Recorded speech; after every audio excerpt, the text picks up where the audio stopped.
Oh, hi! Let's talk about art while we're eating some clementines.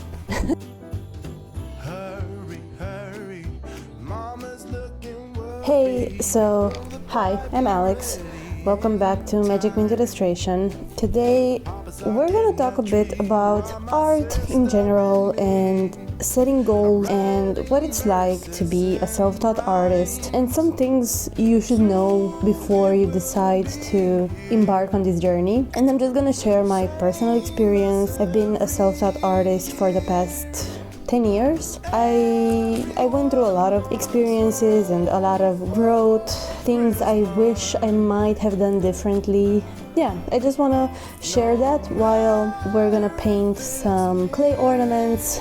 I'm just gonna show you this video that I filmed a while back while I was preparing for the Christmas collection, how I created those Christmas ornaments and maybe even some painting those ornaments. First start with what I want to do with starting 2024. What I realized this year, I've been doing a lot of work for other people. What I mean by that, I've just been painting a lot of stuff that are for customers or for projects or for Instagram, or what I thought was for Instagram.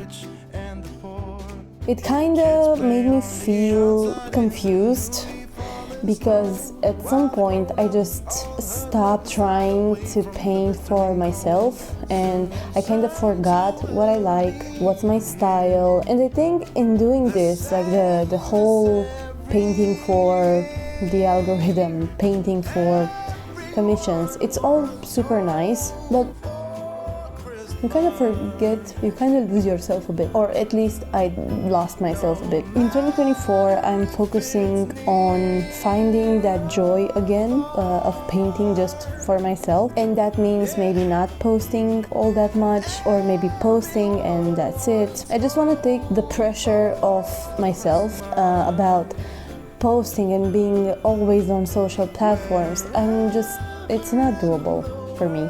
And I know everybody says you should be always on social, that's the place to be. Somehow for me it feels like it's not. And I know there are other artists that can relate. So the first lesson would be, or the first tip is not even a lesson. The thing that I've noticed is it's okay to trust your gut, because we are not all the same as humans, as artists, as anything. We are all different. For some may work, for some may not. It's okay to follow your curiosity and your intuition and choose what you think would make more sense. Does it make sense? It's so easy to get caught up in this wheel of let's post on each platform, let's be very present there, let's be present on Instagram and TikTok, and which, by the way, you can follow me here. No, but yeah, it's super easy to get caught up in this, and at the end of the day you realize that you stopped creating art and you're more concerned about the posting aspect of the job, and it kind of becomes less fun. So I want to take that back, and my boyfriend actually gave me this advice, and I think it's really good advice. He said something along the lines, maybe you should just treat your business as a business and you as an artist, and your art doesn't have to make it on your business, and your business doesn't have to be your art.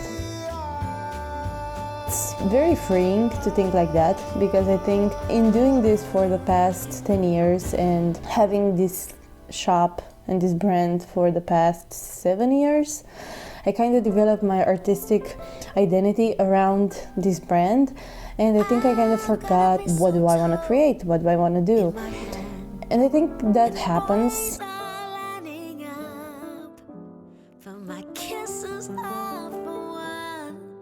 Lesson number 2, if you want to start a brand, you want to start drawing, painting, whatever, make sure or try and find your reasoning. For the longest time, my reasoning was, I want to make money out of this. I want to be able to take care of myself while doing what I love.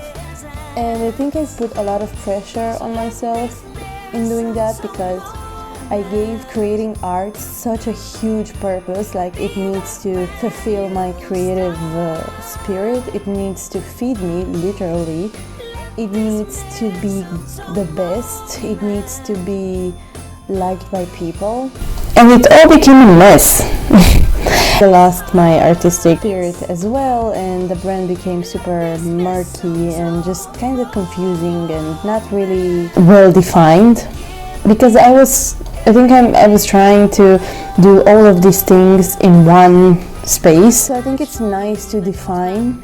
One, you should try and define your purpose with the brand. Or maybe you don't want to own a brand. Maybe you just want to paint. Just paint. And I think I want to do that for my artistic self. Give myself a period of time of just painting, just being an artist, and not worrying about a brand, not worrying about what should I post, what should I create, all that. And then another thing that I think I would have done differently in these 10 years is maybe I wouldn't have tried to make a decent living from my brand from the beginning. And what do I mean by that? I think it would have been smarter to have a job and then slowly build on my brand. But I didn't want to work for other people. I was like, 20-something kid, rebellious and just not wanting to work for a corporation or whatever. And I struggled a lot. And actually, right now, when I look back, I think it was kind of dumb of me. Put so much pressure. It made me become so resentful. I think it kind of messed up my creativity in a lot of ways, because it's so hard to be creative and also make money. Because I don't know, I think creativity is just a flow. When you add, I need to make money, the flow kind of disappears. It's another process. I think it's a whole different process completely. And it's not something wrong. I'm not saying it's wrong to want to make money with your art. I think if you do it, it's awesome. It's like, are you kidding me? Like, making money by just drawing random stuff? That's lovely. So another tip would be, maybe don't quit your job and have a job, because it will make it so much easier for you to just be creative, just enjoy. It will give you more time, even though it's kind of counterintuitive. It will give you more time to explore your style, to explore your likings in art. While when you have a brand and you want to create products, you're kind of more focused on how do I create a product, a good product. And the art side of it kind of goes away. It's on the third place, maybe. Then another thing that I didn't really do, and I highly advise you to do, take breaks. I tried so hard to fit into this schedule, like the 9-to-5 schedule that everybody has, because I thought I needed to be productive and I needed to work. I don't know, in my mind, if I didn't work 8 hours, it didn't matter, which is stupid right now, I know. But yeah, I used to think that, and I would try so hard to just fit these 8 hours. And when you're creativity doesn't have a timeline, doesn't have a, fixed hourly schedule. It comes and goes, and maybe one day you have none, and that's okay. That's fine. It's not something to be scared of. I think I've been so scared of not being creative every day, because in my mind I think somehow I kind of mixed being productive with being creative, which is so not the same thing. Again, this puts extra stress, and it makes you resentful, and it makes you think something's wrong with you because, I don't work a 9-to-5. I kind of realized this one day, a couple of years ago, that, wait a minute, I specifically didn't get a 9-to-5 because I didn't want to work in that time span. I wanted to be able to make my own schedule. So what am I doing here? Why am I trying to fit into something that I'm not cut for? Why am I not trying to make my own schedule, because that's the beauty of being a freelancer, a self-taught artist. You make your own schedule. And yeah, that can be daunting, that can be scary, because you're your own boss, your own supervisor, you have all the responsibility. So yeah, that can be a challenge, or it can be very freeing. I think it's a lot of trial and error, and I think in the beginning, when you first start, I remember after I finished college and I was like, yeah, I'm not gonna get a job, I want to do this, I'm gonna start this business and see how it is. It was super scary. I was coming from having classes every day from, I don't know, 8 to 4 p.m. or whatever, to having no schedule and just winging it. In the beginning, it was difficult. And I imagine that if you've been working up until now a 9 to 5, it's gonna feel super scary to just start your own schedule. But I think eventually it levels out, eventually it becomes easier, and yeah, it's gonna become nice. Also, if you're someone that likes to work at night, even though I don't necessarily recommend it, I don't think it's healthy, but you do you, boo. If you like working at night, work at night. Like, I feel this all comes from a place of not having confidence and not having faith in yourself that you know what you're doing, and you always expect someone else to kind of feed you their own ideas, like you need to work this schedule, you need to work 9 to 5, you need to do A, B, C, D, when in reality that's a good guide. But it's so nice that being in this position, being a creative, being a freelancer, gives you the opportunity to explore and create something for yourself, create your own schedule, create your own pace. And I think that's really where self-confidence and having faith that you know what you're doing, you know that you're not lazy, you know that you're gonna get things done, comes in really handy. And I think that's something that you learn during this process. And one day it clicks, and one day you're like, oh, okay, yeah, I don't feel like doing this today, but I know tomorrow I will be able to finish it. Okay, I can take today off and go meet with my friend, have a coffee, walk around the city, whatever. You will be surprised how many times when I had a day off and I was like, I cannot work, nope. So many ideas came to mind, so many great ideas came to mind. It happened because I took a break. I feel like this video is so all over the place. I just kind of randomly turned on the camera and started recording. Had a general idea about what I'm talking about, but yeah, this just, I'm sorry. Bear with me. Final lesson would be know what you're willing to sacrifice. Because I think I read this in a book somewhere. So you will have to sacrifice something. For me, it was money, and it was the idea of having financial security up until a point where it kind of became more secure. But for years and years, it's been scary, it's been stressful, so stressful. I was willing to sacrifice the money, because it offered me experiences, it offered me friends, new friends, meeting people, working different projects, learning so much. For me, it was all worth it. Yes, I know I could have gotten a job. Yes, I could have had a big salary by now and all those money. But I don't know if I would have experienced what I've experienced when I decided to choose this path. So I don't regret it. I don't know if I would do it again.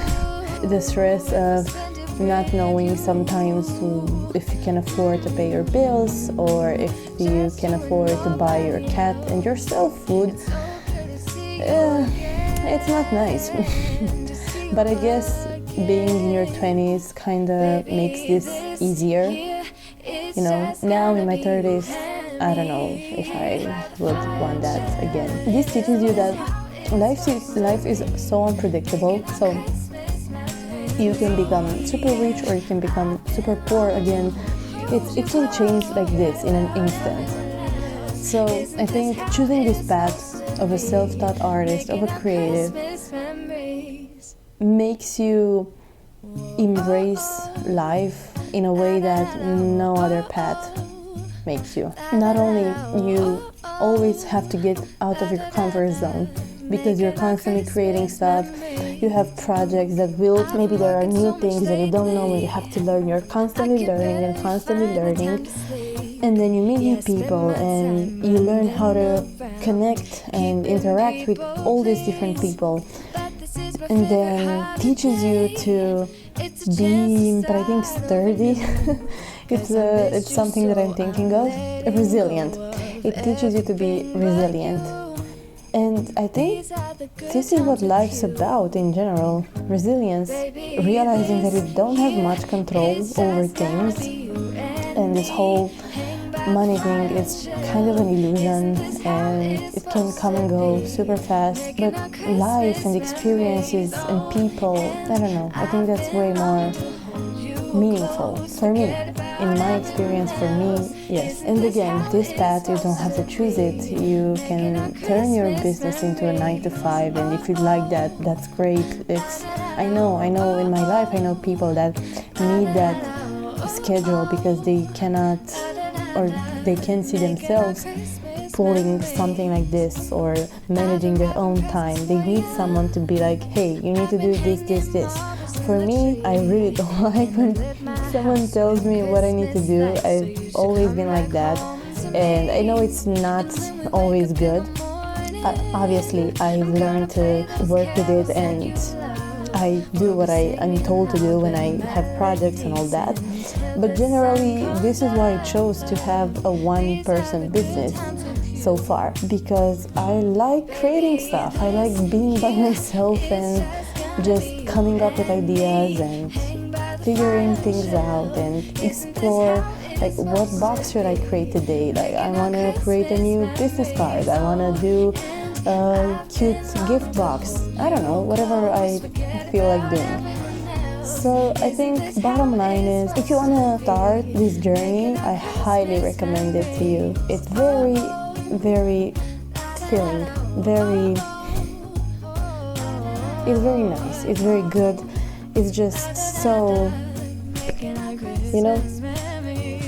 yeah, let's meet all in 2024 and be happy and choose things that make us happy. I think that's also a nice goal for 2024. Choose things that make you happy and try and add more of that into your day-to-day life, because I think as adults, we have to do a lot of stuff that we don't really want to do, but we have to because, we have responsibilities and all that. So being able to come to a place of just having fun and enjoying what you do, it's such a nice privilege. And it's such a lovely choice for your own little inner kid. Anyways, I hope you got something out of this video, and until next time,